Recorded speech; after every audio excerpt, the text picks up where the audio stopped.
세상이 당신을 모른다 하여도 주님은 그 이름 마음에 새겼네. 세상이 주 이름 모른다 하기에 오늘도 그 이름 열방에 새기리. 땅의 모든 끝이 주께 돌아오게 되리. 잃어버린 영혼들 향한 아버지의 꿈 당신의 삶을 통해 이루어지리. 우리 함께 합시다. 세상이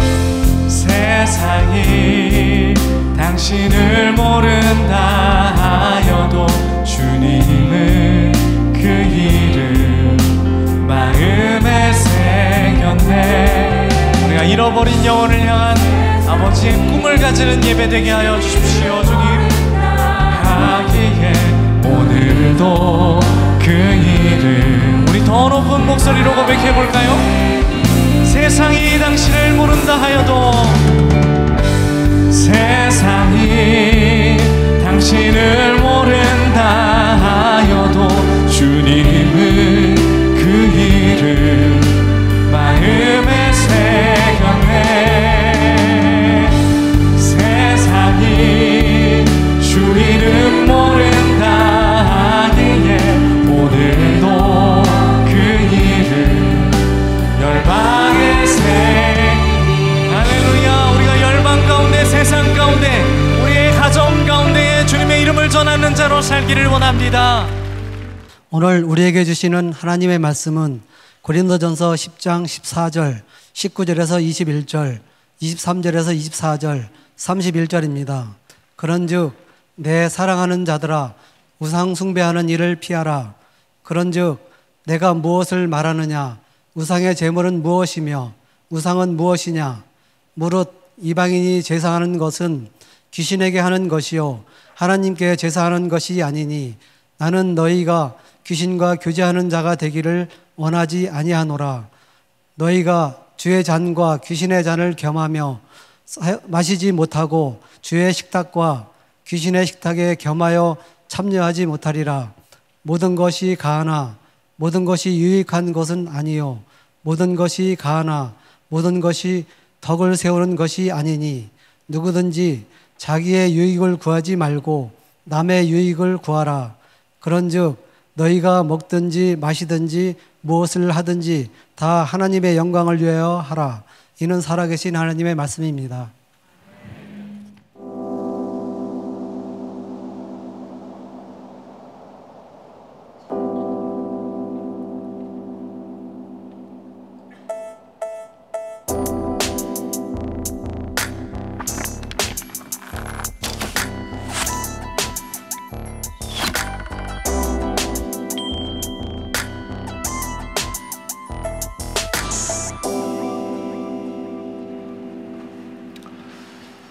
자, 우리가 2주 전부터 인생의 질문 말씀으로 답하다 이런 시리즈로 나누고 있습니다.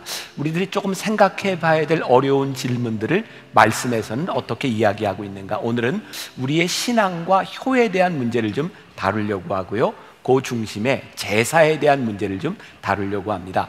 사실 이 말씀을 준비하면서 고민을 했어요. 좀 어려운 것 같기도 하고 이 이야기를 해야 되나. 그런데 아직도 우리 가정들 가운데는 제사 문제로 인한 갈등을 가지는 분들도 있고, 그래서 우리 크리스찬들이 이 문제에 대하여 좀 답변할 수 있는 지식을 가지는 것은 도움이 되겠다. 그래서 이 말씀을 드립니다. 그리고 이 제사에 대한 이 말씀은 딱 제사에만 해당하는 것이 아니라 우리들이 가지고 있는 우리들의 생활의 어떤 습관들과 신앙의 문제들 가운데서 우리들이 어떤 스탠스를 취해야 될 것인가, 이런 문제를 다루는 것이니까 여러분들이 조금 정신을 차리고 잘 들으시면 우리 신앙에 유익하리라는 생각이 듭니다. 자, 우리나라에 기독교가 들어온 지, 개신교가 들어온 지 한 150년 정도의 역사를 가지고 있습니다. 그동안 이게 토착화라고 하는 말을 참 많이 했어요. 이게 토착화라고 하는 말은 뭐냐면 우리들이 받아들인 이 복음의 본질이 우리나라의 문화 속에서 어떻게 녹아지느냐라고 하는 거예요. 2000년 교회 역사 가운데서 이 대한민국의 이 기독교 역사는 굉장히 독특합니다. 왜냐하면 이렇게 빨리 이렇게 많은 사람들에게 복음이 전해진 전례가 없습니다. 이건 굉장히 독특한 부분이에요. 근데 학자들이 이야기하기를 그 이유 가운데 하나는 이 복음의 토착화가 우리나라에서 잘 이루어졌다는 거예요. 예를 들어서 이 한국 사람들의 이 기독교 신앙을 이야기할 때 빼놓을 수 없는 게 새벽 기도예요. 우리 한국 사람들 기독교에 아주 트레이드 마크처럼 되어 있어요. 그런데 사실 이 새벽 기도라고 하는 것은 우리나라에 굉장히 독특한 거죠. 다른 나라 기독교에는 찾아볼 수가 없는 거예요. 그런데 이 새벽 기도가 자리 잡을 수 있었던 아주 중요한 이유 가운데 하나는 우리 옛날 부모 세대, 어른 세대에 새벽에 정환수를 떼놓고 이렇게 비는 풍습들이 있었어요. 그러니까 이게 새벽 예배를 드린다고 하는 게 교인들에게 별로 거부감이 없이 들어왔고 새벽 예배가 굉장히 중요한 위치를 차지하게 되죠. 또 우리 한국 기독교의 큰 특징 중에 하나가 기도원 문화를 둘 수 있어요. 산기도. 제가 어렸을 때만 해도 기도원에 참 많이 갔었어요. 우리는 산기도 하니까 예수님께서도 산에서 기도하셨다라고 생각하지만 제가 예수님 기도하셨던 겟세마네 동산을 가봤지만 그건 산이 아니요. 그건 동산이에요. 그러니까 우리들이 이야기하는 산기도하고는 많이 다르죠. 근데 그게 우리들에게 굉장히 익숙해질 수 있었던 이유 가운데 하나가 우리나라에 있던 무속문화, 이렇게 구수라고 하는 사람들이 저기 지리산 무슨 산 가서 이렇게 했던 그런 무속적인 신앙들이 있었어요. 그러다 보니까 우리는 산에 가서 기도한다고 하는 게 별로 이렇게 거부감을 느끼지 않았었어요. 그리고 결정적인 건 우리 민족의 가슴 가운데 하나님이라고 하는 개념이 우리들이 잘 알지 못했지만 하늘에 계신 우리 아버지 하나님이라는 개념이 우리 가운데 있어서 이 복음이 들어왔을 때 우리는 그 하나님이 이 하나님이구나, 우리는 쉽게 복음을 받아들일 수 있었어요. 그런데 모든 나라가 그렇지 않은 거죠. 예를 들어서 제가 이제 선교학을 공부할 때 보았던 자료에 보면 그런 내용이 있는데 파푸아 뉴기니 맞나? 파푸아 뉴기니라고 하는 나라가 있어요. 거기 많은 부족들 섬으로 이렇게 나눠져 있고요. 거기에 선교사님들이 들어가서 처음으로 했던 일들이 뭐냐면 성경을 번역하는 일이었어요. 어느 나라든지 복음이 들어가는 곳에는 성경이 번역이 돼야 되는 거예요.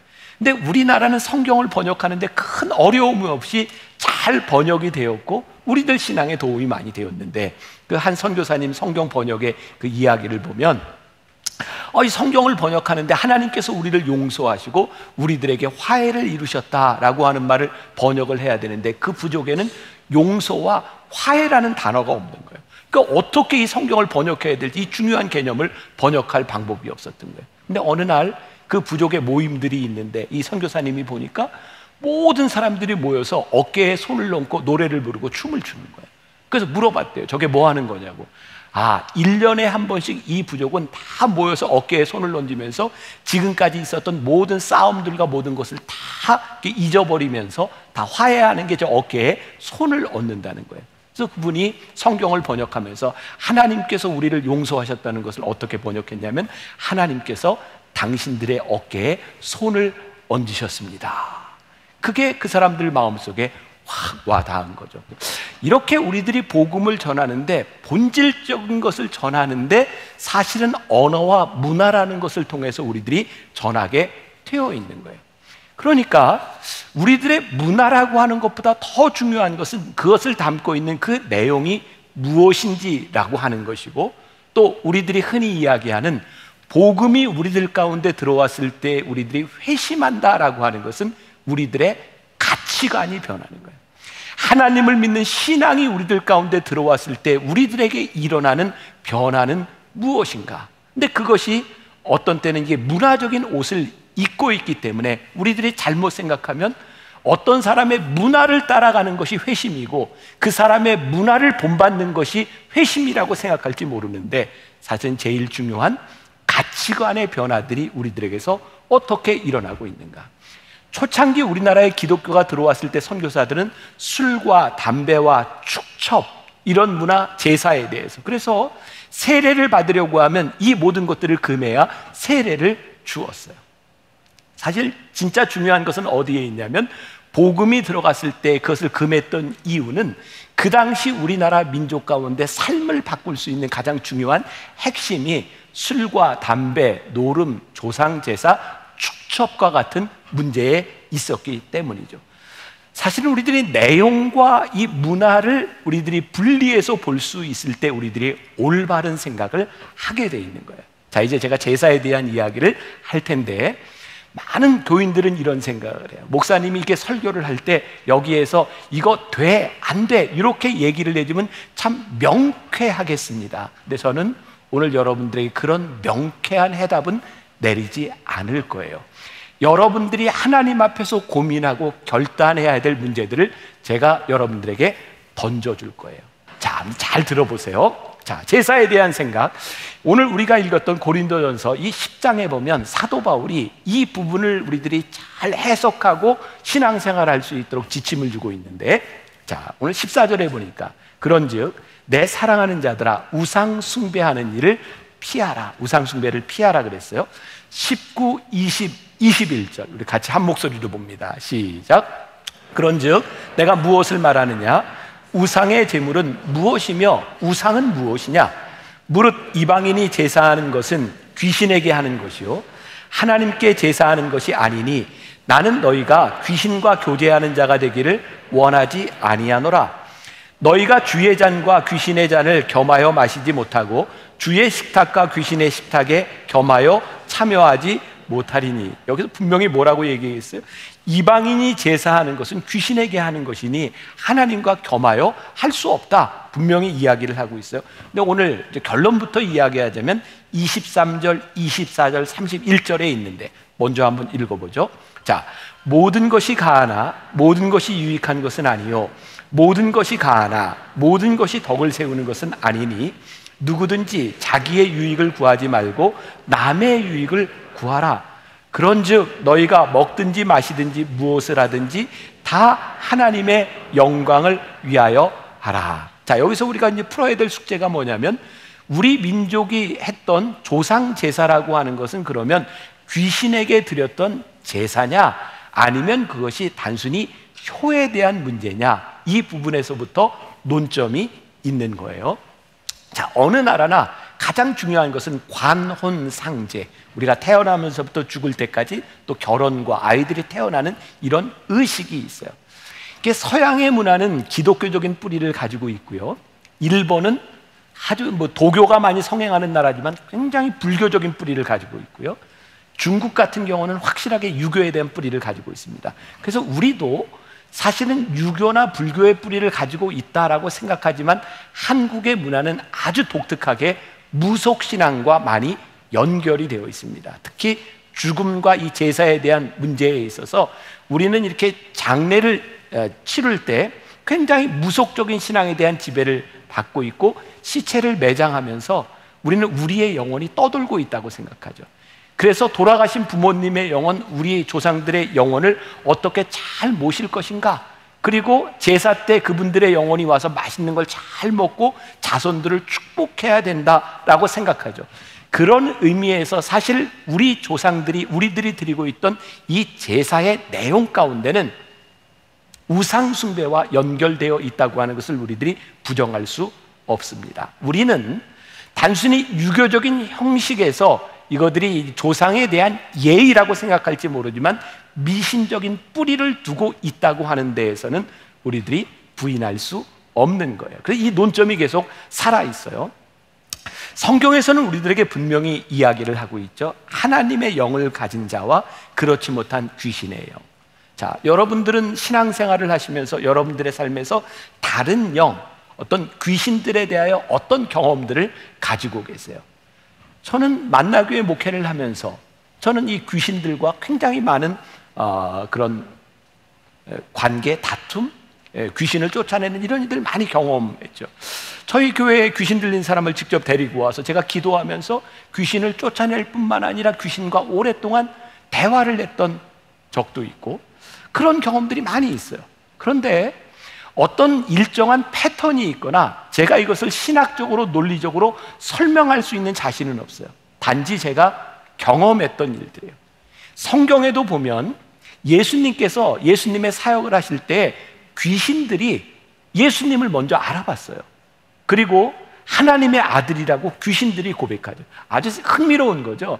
3년 동안 예수님과 함께 다녔던 제자들도 예수님의 정체성에 대하여 긴가민가 했는데 귀신들은 예수님의 정체성에 대하여 명확하게 알고 있었어요. 성경은 우리들에게 분명하게 이야기를 합니다. 하나님의 영과 귀신의 영을 너희들이 겸하여 섬길 수 없다. 제가 말씀을 준비하며 보았던 어떤 이야기예요. 어떤 엉터리 집사가 있었대요. 친구와 함께 이제 술을 먹으러 가는데 그 친구는 교회를 다니지 않는 거예요. 술 먹으러 가는데 그 친구가 그러더래요. 자네 오늘 교회 가는 시간이잖아. 그랬더니 이 친구가 나 엉터리야 괜찮아. 그리고 술을 먹으러 갔대요. 이제 술을 먹고 이제 둘이 이제 밤에 이렇게 걸어 나오는데 옛날에 여러분들 이렇게 굿하는 거 많이 보신 적 있으세요? 요즘은 가정에서 굿하는 거 보기 쉽지 않은데 이렇게 굿하는 데를 이렇게 지나가게 되었는데 그 신이 내리는 때가 되면 그 굿하는 사람이 시루떡을 머리에 메고 작두를 탑니다. 막 그 순간에 이걸 구경하고 있는데 그 무당이 이런 이야기를 여기 우리하고 다른 사람이 있네 막 얘기하더라는 거예요. 그 친구가 너야 너 그랬더니 엉터리 집사가 아니야 난 엉터리야 아니야 라고 하는데 또 무당이 그러더라고요. 여기 나보다 더 큰 신을 섬기고 있는 사람이 있네. 그러니까 너야 너. 나는 아니라니까. 그리고 그렇게 불안했대요. 그리고 이제 그냥 거기를 떠나갔는데 막 비가 오는데 갑자기 이 사람이 그 길거리에서 무릎을 탁 꿇고 하나님께 기도하는 거예요. 하나님, 나는 하나님과 함께 있다고 생각하지 않았는데 하나님은 나와 함께 하셨군요. 분명한 것은 우리들이 하나님을 믿는다고 하는 것은 하나님의 영이 우리 가운데 있음으로 인하여 두 신을 겸하여 섬길 수 없다는 거예요. 자, 고린도전서 10장 21절 다시 너희가 주의 잔과 귀신의 잔을 겸하여 마시지 못하고 주의 식탁과 귀신의 식탁에 겸하여 참여하지 못하리라. 그런데 문제는 이 제사에 대한 논쟁이 이렇게 명백하게 귀신, 다른 영과 하나님의 영 사이의 문제라고 하면 우리들이 쉽게 이 문제에 대해서 답을 내릴 수 있을 텐데 우리 대한민국에 살고 있는 많은 사람들이 이 문제를 귀신에 대한 숭배로 생각하는 것이 아니라 제사를 효에 대한 관점에서 생각하면서 기독교와 제사 사이에 갈등이 생기게 된 거예요. 아니 이거는 우리들이 효의 문제인데 이것을 금한다고 하는 것은 기독교가 너무 배타적인 것이 아니냐라고 말을 하는 거죠.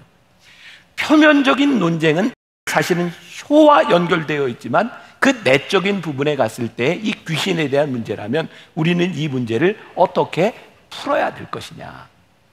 이 고민이 지금 우리에게만 있는 것이 아니라 처음 이 땅 위에 복음이 전해지던 150년 전부터 그런 고민들을 안고 있었던 거예요. 그런데요, 아주 절묘한 답이 하나 나왔는데 1897년 아펜젤라 선교사라고 감리교 선교사로 들어왔던 분이 1897년에 발행한 조선 그리스도인 회보라고 하는 잡지에 추도 예배라고 하는 게 처음으로 실리게 됩니다. 당시 정동 감리교회의 교인이었던 이무영이라는 사람이 있었는데 그 사람은 당시 정삼품에 굉장히 높은 직책에 있는 분이었어요.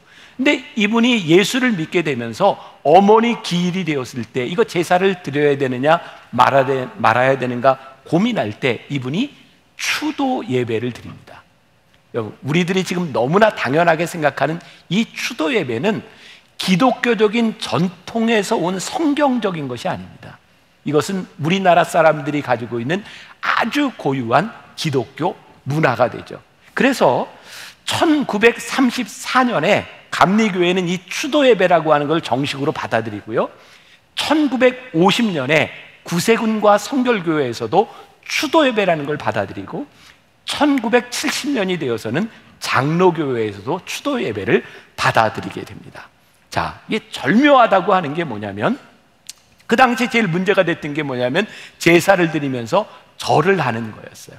그리고 귀신에게 절을 하는 거였죠. 그런데 이 추도 예배 때는 함께 모여서 예배를 드리며 부모님을 추도하며 효의 문제와 이 우상 제사에 대한 문제를 한꺼번에 해결하는 굉장히 중요한 한국의 기독교적 문화를 절묘하게 만들어내게 되었던 거예요. 그런데 그 문제가 계속해서 존재하는 거예요. 왜냐하면 그래, 추도 예배를 드리는데 그러면 우리가 이렇게 서양식으로 기도만 해야 되는 것이냐, 또 어떤 사람은 우리가 살아있는 부모님께도 절을 하는데 추도 예배를 드리면서 돌아가신 어른들께 절을 한다고 하는 것이 무슨 잘못이 있느냐, 이런 갈등이 또 생기게 된 거죠. 돌아가신 한경직 목사님은 이런 말씀을 하셨어요. 조상을 존경하는 경의를 표하는 데까지는 교리적 문제는 없다. 저도 개인적인 입장을 이야기하라면 우리들이 절하는 것이 우리들이 부모님께 경의와 경배를 표하는 우리들의 효에 대한 관점이라면 절하는 것이 큰 문제가 될 것은 없다. 우리는 살아계신 부모님께 절을 해요. 근데 그 당시에 초기에 들어왔던 선교사들은 사람들이 절하는 것을 보면서 이것을 우상숭배라고 이야기를 하기도 했죠. 이게 갈등을 유발하게 돼요. 자, 제가 여러분들에게 이제 두 가지 문제를 가지고 해답을 제시해야 될 것 같은데, 첫 번째는 아직 하나님을 알지 못하는 사람들에게 이 제사에 대한 문제와 이 추도 예배에 대한 문제를 어떻게 대답해야 될까? 이것은 선교적 관점에서 이야기를 해야 되겠다. 또 하나, 우리들이 신앙을 가지고 있는 우리들에게 이 제사에 대한 문제, 절을 한다고 하는 이 문제를 우리들의 신앙적인 가치관에서 우리들이 어떻게 봐야 될 것인가. 두 가지 관점이에요. 하나님을 아직 알지 못하는 사람들의 관점, 선교적 관점에서, 또 하나는 신앙을 가지고 있는 우리들의 신앙적 가치관의 관점에서 우리들이 보아야 된다. 여기까지 흥미로우세요? 한 번쯤은 이게 듣고 알아야 될 것 같죠? 아이고, 여기서 그만해야 되나 계속해야 되나. 네, 자, 이 부분에 대해서 사도 바울이 아주 중요한, 굉장히 중요한 답을 하나 우리들에게 주고 있어요. 사도 바울은 최초의 이방인들을 위한 선교사였어요. 그러니까 지금까지 사도 바울 이전까지는 다 하나님을 알고 있는 유대인들에게 복음을 전하는 문제였고, 사도 바울은 하나님을 알지 못하는 다른 문화를 가지고 있는 사람들에게 복음을 전해야 됐던 거죠. 사도행전 17장은 선교사적으로 굉장히 중요한 의미를 가지고 있는 말씀이에요. 사도행전 17장에서 사도 바울이 아덴, 지금의 아테네에서 복음을 전하게 되죠. 혹시 여러분들 중에 아테네를 가보신 분이 있는지 모르겠어요. 거기에는 판테온이라고 하는 큰 그 성전, 그 우상을 숭배하는 것들이 참 많이 있는 그런 나라죠. 자, 사도행전 17장 22절부터 23절까지 말씀을 한 목소리로 봅니다. 시작. 바울이 아레오파고 가운데 서서 말하되, 아덴 사람들아, 너희를 보니 범사에 종교심이 많도다. 내가 두루다니며 너희가 위하는 것들을 보다가 그런즉 너희가 알지 못하고 위하는 그것을 내가 너희에게 알게 하리라. 자, 아테네 사람들은 모든 신상들을 만들어 놓고 모든 것에는 신이 있다. 판테온, 이게 만신론이죠. 그런데 이 사람들이 생각하기에 우리가 혹시 빼놓는 신이 있을지도 몰라. 그래서 알지 못하는 신상도 만들었어요. 사도 바울이 이야기하는 거예요. 여러분들에게 참 종교심이 많군요. 근데 당신들이 알지 못하는 그 신, 내가 그분이 누구인지를 여러분들에게 알게 하겠습니다. 그러니까 사도 바울이 그 사람들에게 복음을 전하는데 이런 몹쓸 것들, 우상을 숭배하다니 부셔! 이런 게 아니라 어떻게 했어요? 너희들에게 참 종교심이 많구나. 그들을 이렇게 인정하면서 너희들에게 알지 못하는 그분, 그래서 창조에서부터 하나님에 대한 이야기를 하고 복음을 전하게 되죠.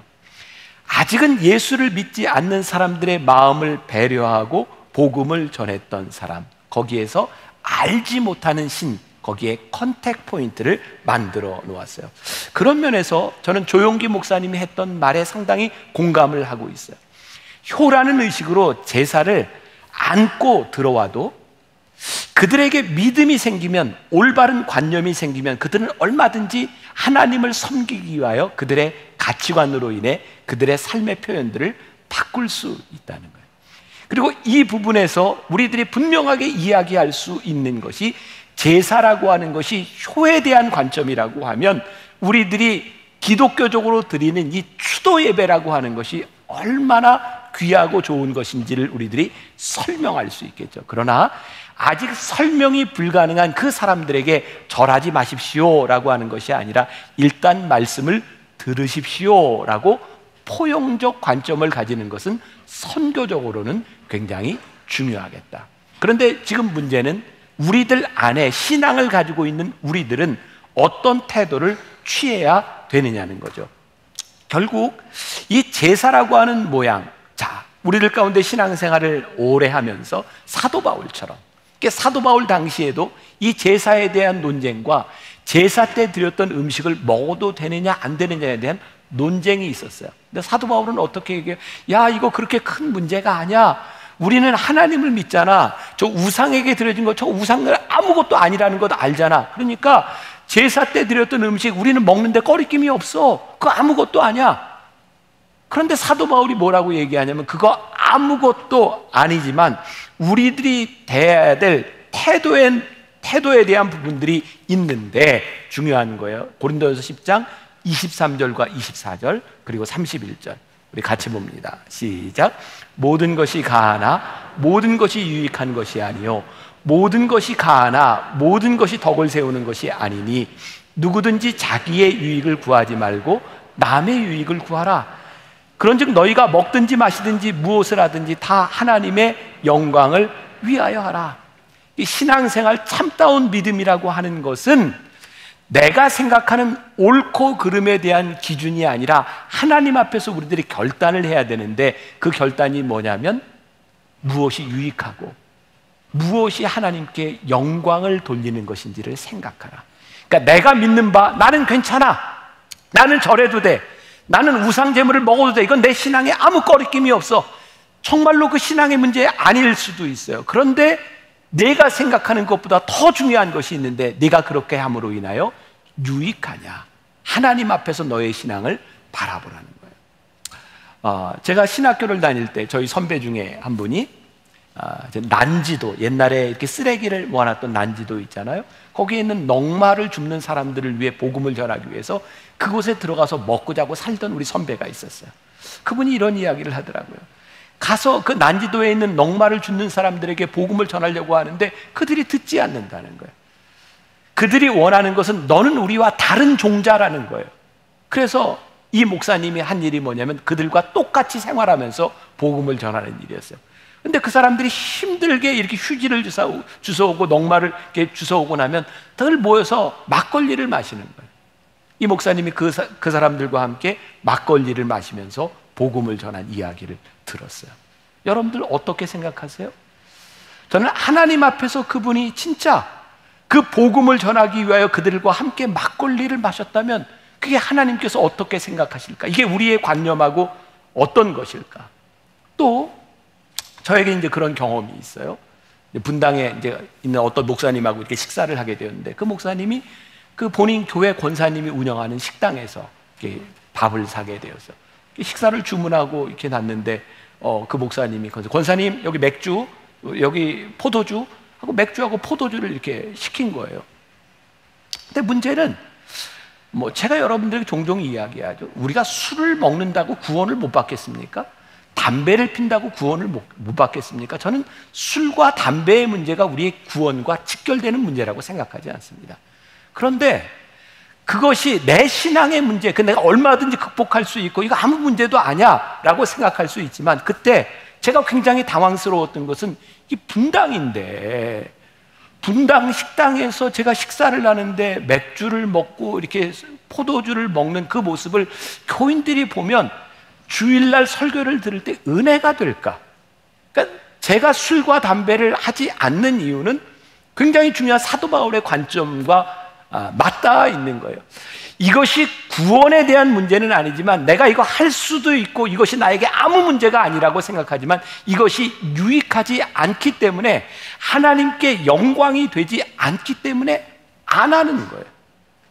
우리들의 신앙의 사실은 교회에서 제가 설교를 하면서 여러분들이 이거 하십시오, 이거 마십시오 이렇게 딱 정해주면 여러분들이 편할지 모르지만 그것이 모든 일에 유익이 되지 않기 때문에 성경이 우리들에게 이야기하는 것이 너희들이 하나님의 영광을 위하여 내가 해야 되는 것이 말아야 되는 것인지를 생각하고 고민하고 하나님 앞에서 결단하는 사람이 되라는 거예요.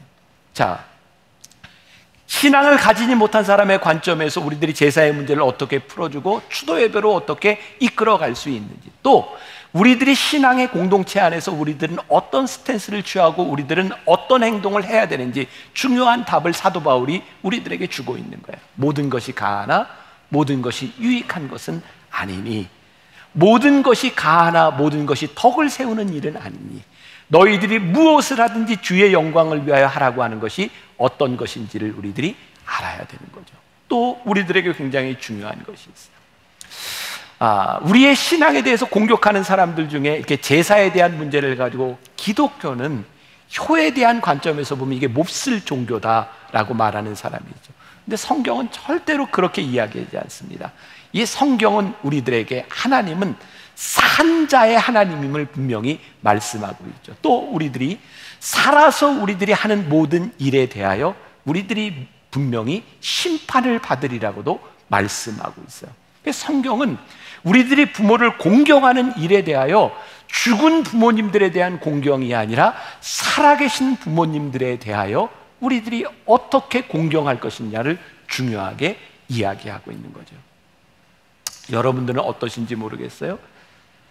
저는 어버이날이 되면 돌아가신 저희의 아버지, 어머니에 대한 죄송한 마음이 많이 있어요. 내가 왜 그랬을까? 내가 조금 더 잘할 수 있었을 텐데 후회가 많이 남아요. 오늘 이 어버이날을 지나가며 제사, 효에 대한 문제를 우리들이 다루면서, 하나님, 우리들에게 진짜 중요한 효에 대한 문제는 우리들이 후회함을 남기지 않고 살아가는 것. 하나님께서 내 부모를 공경하라고 하는 이 말씀이 죽은 자의 부모를 이야기하는 것이 아니라 산 자의 하나님, 오늘 우리들에게 계신 그 부모님들에 대하여 우리들이 어떻게 할 것인지를 말씀하고 있다면, 우리들의 가정에서 우리들이 자녀된 도리로서 우리들이 어떻게 해야 될지가 명백하지 않겠는가? 이 제사에 대한 문제, 효에 대한 문제가 우리들의 갈등으로 남아있는 것이 아니라 우리들이 어떻게 믿는 사람으로서 자식된 도리를 잘 할 수 있을까를 또 생각할 수 있으면 좋겠고, 여러분들이 어떤 자리에서 어떤 모습으로 여러분들이 살아가든지 늘 중요한 것이 모든 것이 가하나 모든 것이 유익한 것이 아님을, 그리고 우리들이 하는 이 모든 일들이 하나님의 영광을 나타낼 수 있는가를 생각할 수 있다면, 여러분들이 올바른 결단을 가지고 인생의 어려운 질문 가운데서 말씀이 이야기하는 것을 실천하며 살아갈 수 있지 않겠습니까? 오늘 여러분들의 삶을 한번 돌아보는 시간이 되기를 간절히 소원합니다. 우리 함께 찬양하고 잠깐 이렇게 묵상으로 좀 기도하는 시간을 좀 가지려고 하는데, 오늘 찬양의 가사가 굉장히 좋습니다. 여러분들 이 찬양을 들으면서 가정을 위해서 잠깐 기도하면 좋겠고요, 큰 소리가 아니더라도 우리들 마음속 깊은 곳에서 여러분들의 부모님, 여러분들의 자녀, 여러분들의 가정을 생각하며, 하나님, 제가 후회하지 않는 삶을 살게 하여 주옵소서. 묵상하고 기도하고, 제가 마무리 기도, 오늘은 또 특별히 마무리 기도가 특별한 날이에요. 지난주도 그랬지만 우리 교회 올해 한 5명 정도 전도사님이 목사 안수를 받았거든요. 처음으로 목사가 돼서 축도를 하는 날이니까 그 설렘과 그 마음으로 여러분들이 참 복된 축도를 받는 시간이라는 생각이 듭니다. 그러니까 여러분들 기도하시면 우리 김지현 목사님 나오셔서 축도할 테니까 축도할 때까지 여러분들이 이 찬양을 들으면서 가정을 위해 기도하는 시간이 되었으면 좋겠습니다. 주님, 우리들에게 주신 가정을 위하여 하나님께 주님, 우리들에게는 부족한 것들이 하나님의 은혜를 구하며 우리의 가정, 우리의 부모님, 우리의 자녀들을 위하여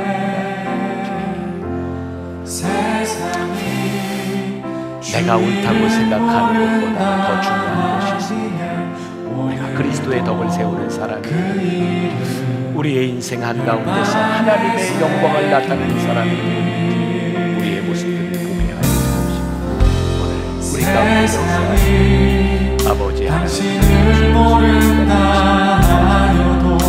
사랑하는 성도들의 가정을 주님의 이름으로 축복하며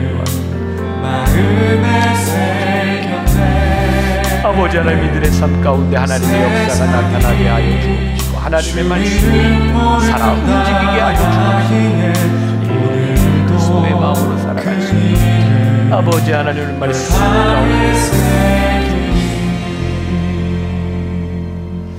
이제는 우리 구주 예수 그리스도의 은혜와 아버지 하나님의 무한하신 사랑하심과 성령님의 감화, 감동, 인도하심이 정답 없는 우리의 인생 여정에서 먹든지 마시든지 오직 주를 위해 하고자 다짐하며 하나님 앞에서의 삶을 살고자 결단하는 성도들의 머리 위에, 그들의 가정과 일터와 모든 삶의 자리 위에 이제로부터 영원까지 함께하옵시기를 간절히 축원하옵나이다.